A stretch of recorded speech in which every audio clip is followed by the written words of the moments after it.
E aí, pessoal, tudo bem? Espero que estejam bem. E hoje, então, eu queria começar agradecendo, né, o pessoal que mandou a atividade, que está acompanhando e lembrar que a gente tá dando continuidade, então, né, esse é o segundo vídeo que eu estou fazendo com a Profeoli, né, em parceria com a culinária e a educação ambiental. Então, agradecer as famílias, né, que fizeram a última proposta que a gente fez sobre o milho, né? A Profioli fez a receita da polenta, muito legal. E hoje a gente vai então falar sobre a mandioca ou o aipim, né? Como é conhecido também aqui. Basicamente, a mandioca ou macaxeira também em outros lugares também é conhecida assim. Ela se divide em dois grupos, né? A mandioca brava e a mansa ou de mesa, que é o que a gente chama aqui de aipim. O aipim ele é conhecido então também, né, e plantado é, em todo o Brasil e vai até o território do México, né? E ele pertence à família da Euphorbiaceae, né? E tem mais de 7 mil tipos de espécies aqui nativa da América do Sul. Se entende que é da região aí sudoeste da Amazônia e é cultivado então em todas as regiões, né, tropicais e subtropicais. Inclusive então na África, na Ásia também. Um pouquinho, se vocês vão pesquisar, olhar, né, sobre a história da mandioca, ela está relacionada com os povos indígenas, então. E foram eles que cultivavam. E se a gente vai olhar para essa história relacionada com a gente aqui, com o Rio Grande do Sul, eu achei muito legal um pesquisador da história. Ele fez um trabalho sobre a história da alimentação baseado nos relatos de viagem, nas narrativas daqueles europeus que vieram para cá, sobretudo nos anos de 1817 e 1858, que foi o tempo também que chegaram aqui os colonos alemães. Então, os viajantes, sobretudo o Karl Seidler e o Robert A.V. Alemant, eu não sei dizer muito bem, mas são dois alemães, né?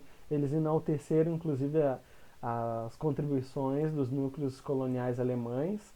Eles estiveram, então, aqui nessa região. Falaram que desde essa questão do desenvolvimento agrícola, econômico, né, da colônia foi muito importante. O professor também pesquisou, fui dar uma lida, tem aqui dois livros bem interessantes, né, do professor Martin Dreyer, que foi também um dos como é que chama? Agora me deu um branco. É, da feira do livro. Patrono, agora lembrei. Meu Deus. Bom, o professor escreveu aqui, ó, 190 anos de imigração alemã no Rio Grande do Sul, esquecimentos e lembranças. Então aqui ele fala de muitas questões da história, né, do Rio Grande do Sul em relação à imigração. E também tem um outro livro dele que é Dois Irmãos dos Primórdios ao Cinquentenário de Emancipação. É ele e ele é organizador junto com aqui, Martin Day, Hernani Mig. Bem legal os dois livros também aqui. Então, além dessa tese que o professor falou agora, e que nessa tese também tem uma parte nesse estudo que eu falei do Everton Luiz Simon, que fala inclusive, né, o pão, um produto de distinção consumido principalmente nos principais centros urbanos, né, que os europeus então tinham esse costume, né, comer o pão. Nas regiões do campo era conhecido somente a bem dizer o nome. ou seja, que não tinha pão, né, sendo substituído pela farinha de mandioca, né? E na verdade a mandioca ela tem vários tipos de farinha, né? Desde os bijus que se faz, né, a tapioca e outros produtos também, é, até o polvilho doce, o polvilho azedo, a farinha de mandioca, os chips da mandioca, né, a mandioca frita, né, ou ela mesma cozida, ou feito pão, e aqueles outros incrementos que foram desenvolvidos também a partir do contato, então, né, dos europeus que vieram para cá, como por exemplo a rosca, que é um produto típico daqui, né, consumido, né, pelos colonos alemães, que tem a base no polvilho, né, que é feito da mandioca. Os nutrientes da mandioca, ela é um carboidrato, então ela é rica em fibras, oferece vitamina C, ainda tem minerais como potássio, magnésio, cálcio e, enfim, algumas variedades, né, cruzado, tem vários tons, né, então, de pigmentos e tem antioxidante e é protetora então de doenças do envelhecimento. Ela para a saúde tem muitos nutrientes. É, as possibilidades de plantio também são várias, né? Dependendo da espécie, ela pode dar aí em um ano, em 14 meses ou em 18 meses, enfim, ela pode ficar na terra, né? Aqui tinha a prática então de se cortar as ramas, porque quando vem a geada esfria, então mata a rama. Então pode ser feito o corte, plantado outra coisa, que vai dar no frio, né? E colhido depois ainda, né? Um ano e meio depois. É, enfim, ela é uma raiz que também pode ser plantada em solos fracos, não há necessidade de um solo muito forte e contribuiu então para a alimentação de toda a nossa nação, né? Desde os povos indígenas aos colonizadores, né? E aos colonos que aqui chegaram. E eu acho que é importante, falando de colono, né, a gente lembrar que agora, 10 de setembro, nesse ano, a gente comemora, então, 61 anos, né, da emancipação do município aqui. E não dá para falar da emancipação sem pensar nessa relação, que foi essa relação de cooperação, de trabalho de vizinhança, e que foi produzindo, então, na pequena propriedade da agricultura familiar, que é essa origem aqui, de que o professor tanto fala da importância dessa agricultura, de que o excedente vende, né? Claro que os vendeiros, né, foram capitalizando mais, foram acumulando mais dinheiro do excedente dessas vendas, né? E com isso depois foi produzindo então a indústria e o desenvolvimento da indústria, então também vai desenvolver a região, vai chamar mais pessoas para morar aqui, não só então os colonos. Então nos anos 60 começa também todo o movimento de alguns municípios fazer a sua emancipação.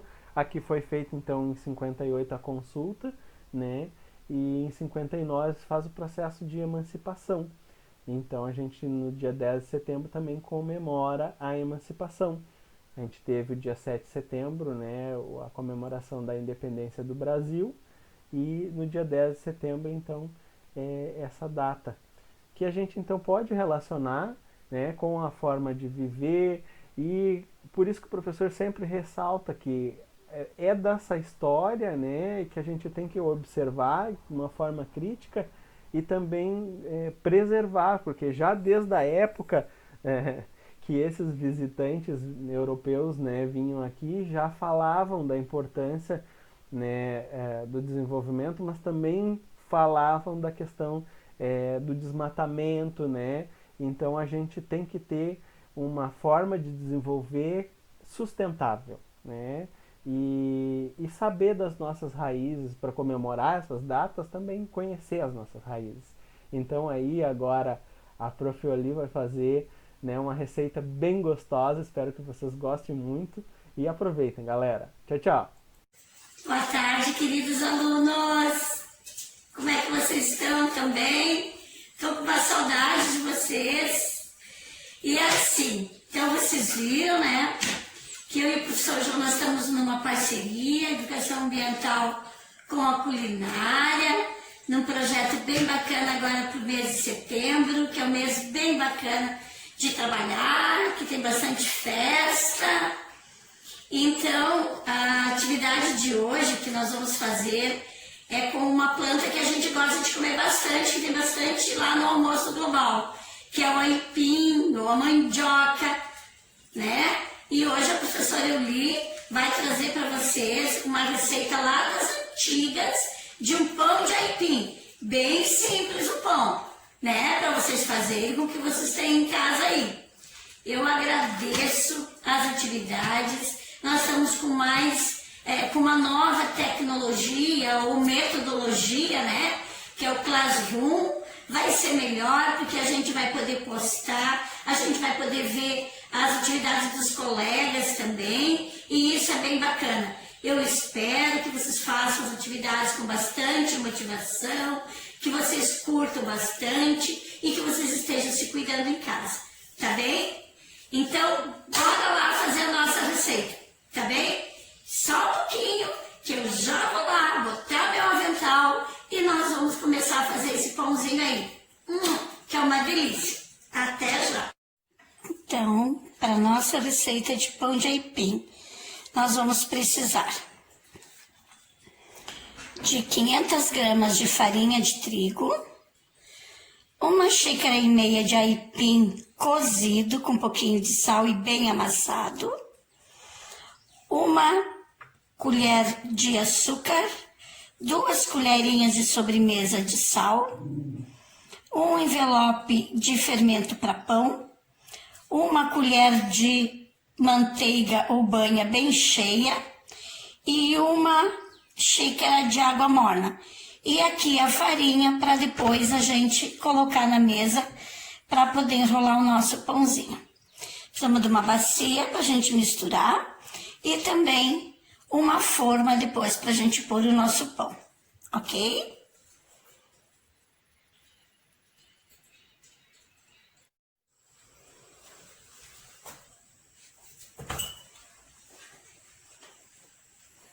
Então, queridos alunos, voltei. Então, aqui na bacia, olha só, o nosso fermento, o nosso açúcar, vou tirar tudo aqui, e a nossa água, tá? A gente vai mexer bem para dissolver. Bem dissolvido. E aí nós vamos pôr o aipim. O aipim, mais a manteiguinha. Aqui, vou pôr só mais um pouquinho desse aipim aqui. E vamos misturar bem, até ficar uma pastinha.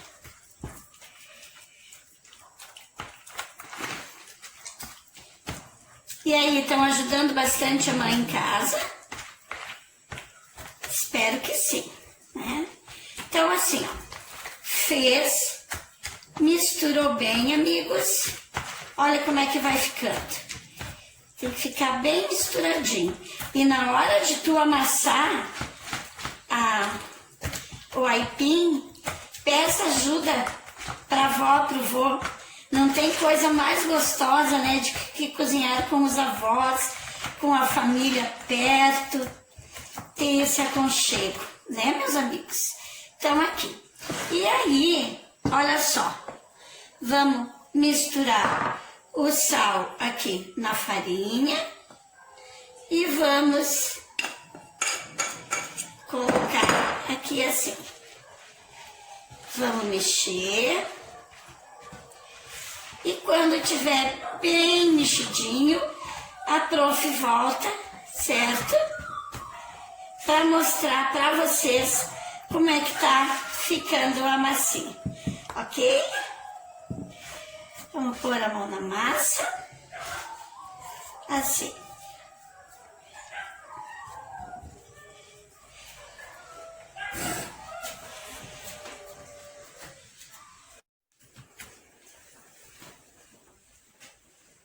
Então, continuando, eu amassei bem dentro da bacia e aí trouxe para a bancada ou para a mesa, tá, amigos? E olha assim, ó, 10 minutos amassando. O meu, ele não tá totalmente branquinho porque eu botei um pouco de farinha integral. Tava com um pouco de farinha branca em casa, tá bom? Olha só. Nós vamos amassar, ele não gruda na mão. Depois de bem amassadinho, nós vamos fazer uma bolinha e nós vamos pôr na bacia, assim.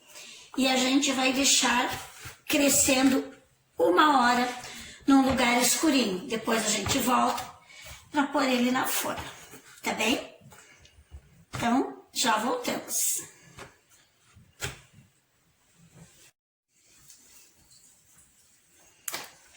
Então, queridos alunos, voltei. Olha como cresceu a massa, né? Então, agora, esse aqui dá para fazer 2 pãezinhos pequenos, tá bom? Nós vamos tirar as bolinhas, né, de dentro, porque não pode deixar as bolinhas. E vamos fazer 2 pãezinhos. Olha como a massa fica fofinha. Vamos fazer um pouquinho maior, vamos fazer 2 iguaizinhos.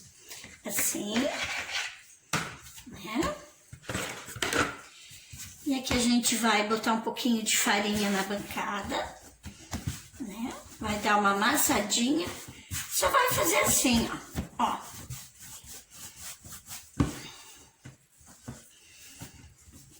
Vamos poder comer aquele pãozinho maravilhoso, né? Vamos pôr aqui na forminha. E depois dele crescer bastante, porque esse pãozinho demora, né? A gente põe uma geminha de ovo em cima na hora de assar. Então, vamos pôr aqui. Tá bom assim. Agora nós vamos pôr num lugar bem quentinho e deixar ele dobrar de tamanho. E aí vamos pôr ao forno por 40 minutos, né? Forno 180 graus. Já voltamos.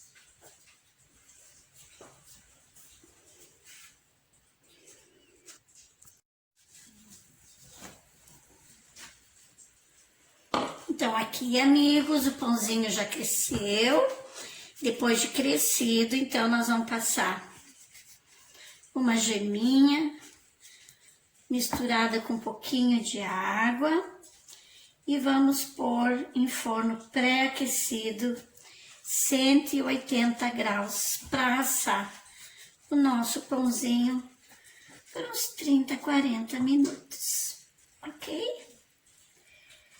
Logo voltaremos com ele assadinho.